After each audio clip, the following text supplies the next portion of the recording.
Hey everyone, Sean and Aaron here to talk to you about the sport of disc golf. Now what is disc golf? Disc golf is a sport played much like ball golf, where the object of the game is to complete the course in the fewest amount of shots. However, in disc golf, we play with frisbees or discs instead of ball and a club, and a target instead of a hole in the ground. Now the object is very much like golf, where you start in a tee area. You will throw your shot, and wherever your shot lands on the fairway, maybe in the woods, you will mark that shot, throw again from that shot until you complete the hole by getting the disc in the basket. Now most courses will have 18 holes on them, so you will play one hole after another, and the goal at the end is to have the lowest amount of strokes, or just to beat your friends. So who plays disc golf? Disc golf is a game for all ages, whether you're a young kid or a senior citizen, whether you're male or female, doesn't matter. Everybody loves to throw things, and who doesn't love to watch a good flight of a disc? Alright, so most people are familiar with what a beach frisbee looks like, or an ultimate disc. This is what the game started off with. And instead of using baskets back then, they used targets, or like a tree, or called it object golf. Alright. So in disc golf, there are three major types of discs. The one that's most similar to the lid is the putter, which we use mostly near the basket. Some people throw them more often, but you can see it's much smaller and not as tall. But it's shaped very much like it has a nice round edge like a lid frisbee would. But you use that closest to the basket. If you're a little bit further out, you might want to throw a mid-range, which has somewhat of a rounded edge, but it's more got a mini bevel. These go straighter, longer. They go further than a putter, but they're not as controllable. And then you get into a driver, which has beveled edge, which cuts the wind much easier. So it flies a lot further, but it's less predictable which way it's going to go. And that's something you'll have to try and play. But if you're just starting out, I recommend you pick up a mid-range. You can putt with it, you can throw it every shot, or a putter. But I wouldn't recommend if you're a new player to start with a driver. They're a little bit hard to control, especially when you're getting used to throwing them. And as you can see, even the drivers and the mid-ranges are both much smaller in diameter than the actual ultimate disc, which makes them fly much differently. Most players, majority of the players, are right-handed. So when you get out on the course, you're going to likely go up and do a backhand shot, which is shooting from the back, heading forward. You also have the opportunity to throw a forehand shot. Now, why would you want to throw two different types of shots? Well, because they throw very differently. As a right-handed backhand player, when I throw my disc forward with a backhand, it's going to naturally go up to the right and fade to the left. Now, if I'm going to throw a forehand, I'm going to throw it and it's going to go up to the left and fade to the right. Now, why do I need to know that? Because there are trees and bushes and other obstacles that you will encounter while playing any disc golf course. You might be behind a tree and you can't throw behind it. You might have to go out this way. So there's many different reasons. So those are the two main shots.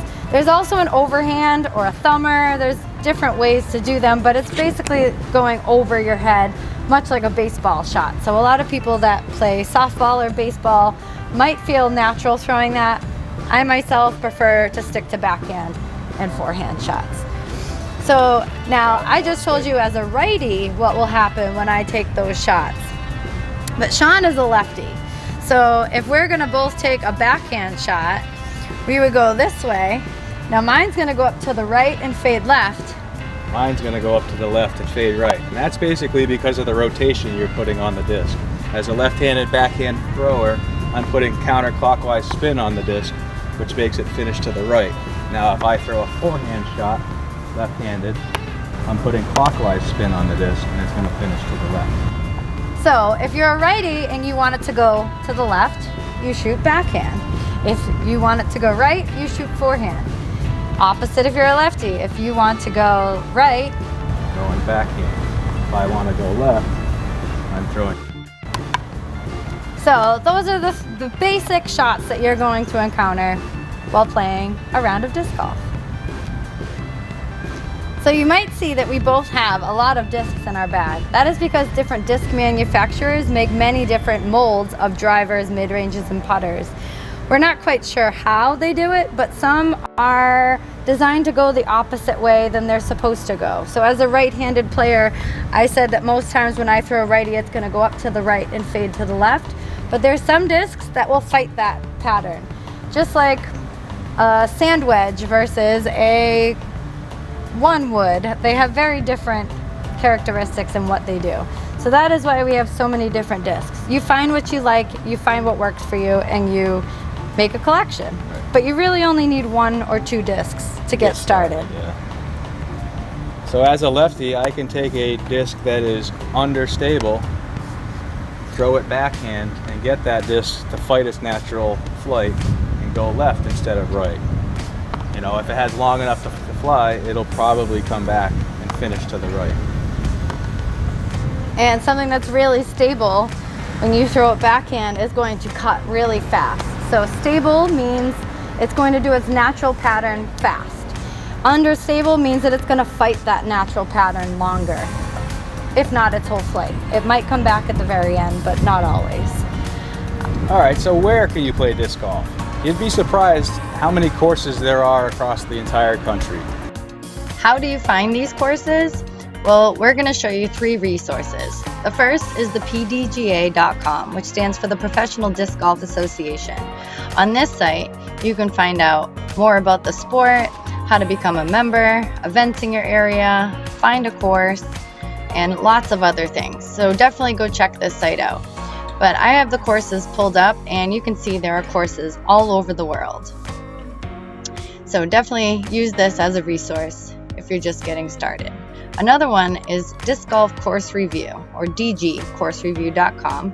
And on this site, you can do a lot of different things. You can search by state, you can search by the name of a course, and it's going to give you all sorts of information, ratings that people have given it. Definitely check this site out as well. The one that we use the most is called UDisc, and it's an app for your phone. Through this app, you are able to go find a course, and it even gives you navigation that connects to your Google Maps or Waze, and you can use that to get to the course. Once you're at the course, you can use it to keep score, and you can track your stats, how far you throw, how many putts you make. It's really neat. And if you become a subscriber for only $5 a year, you get even more. So this is the app that we use the most, and let's dive into that just a little bit more.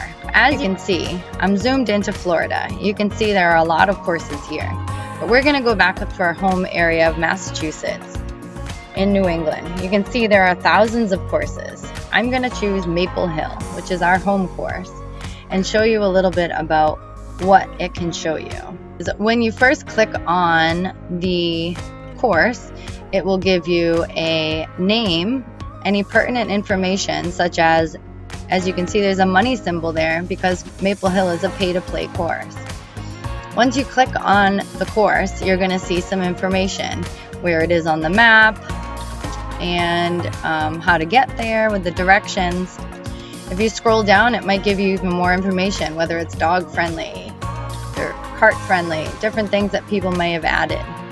Now, once you get into scrolling down, you'll see that there's courses, and you'll see all of the distances, how many holes there are for each layout if there's more than one.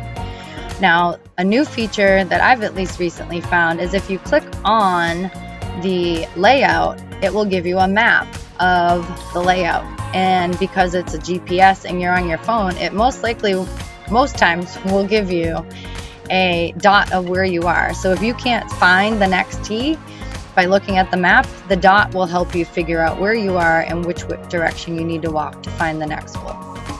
Why should you play disc golf?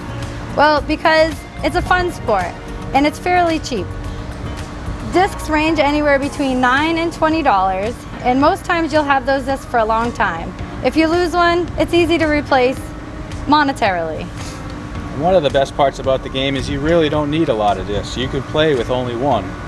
And one more thing about it being an inexpensive sport, most of the courses that you play, it is free. Some courses do charge you a very small fee, but that's mainly because it's a private course and they want to charge you for upkeep. But majority of the courses that you will play are free. And they'll bring you to the most cool parks and places that you would probably never go if you didn't play disc golf. We're at a park right now in Florida that we would have never stopped at unless there was a disc golf course here. And there's a lot to do here. The next best thing about playing is that you're getting exercise without really even knowing you're getting exercise. You're squatting and picking up your disc, you're twisting every time you throw, and you're walking a lot. So it really does make exercising really easy. And the last thing, and probably my most favorite part about disc golf, is the people you meet are amazing. Sean and I met playing disc golf. We wouldn't know each other if it wasn't for this sport. That's the cool thing, is you can come out and plan to play by yourself. You might see people and you might not want to play with them, but if you do, most people are pretty open to playing with you. And then you have a new friend for life. So it's a really cool sport, and that's why you should play it. I want to thank you for following along with this video. Hopefully you learned a little bit about what disc golf is, where you can play, who plays, and why you should play, and how you should play. But we really do hope that this is something that will help people, whether you go on vacations, you stay home, or you're a full-time traveler. We do think that disc golf is the sport that you could get into. So we hope to see you out on the course soon.